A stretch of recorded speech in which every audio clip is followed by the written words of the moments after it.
جو دور میرا اور آپ کا دور ہے نا، یہ تیز لوگوں کا دور ہے، چالاک لوگوں کا دور ہے۔ لوگ ایسی ایسی بات سناتے ہیں کہ بندہ حیران ہو جاتا ہے۔ چالاک مزاج، تیز طبیعت۔ میں نے اپنی زندگی میں بڑے بڑے تیز لوگ ناکام ہوتے دیکھے اور بڑے بڑے بھولے بندے، سیدھے سادے، لیکن ان لوگوں کو اللہ تعالیٰ نے اتنا نوازا ہے، اتنا کرم فرمایا ہے۔ تو سنو، ترمذی ہے، نبی اکرم صلی اللہ تعالی علیہ وسلم نے فرمایا جو مومن ہوتا ہے نا، وہ بھولا بھالا ہوتا ہے اور شرافت والا ہوتا ہے۔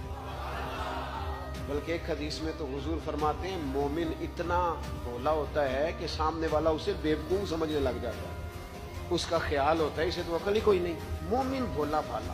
اور ایک حدیث میں یہ بھی لفظ ہیں کہ جنت میں اکثر بھولے بھالے لوگ جائیں گے۔ یہ جو تیزیاں ہیں نا، انسان کا سمجھدار ہونا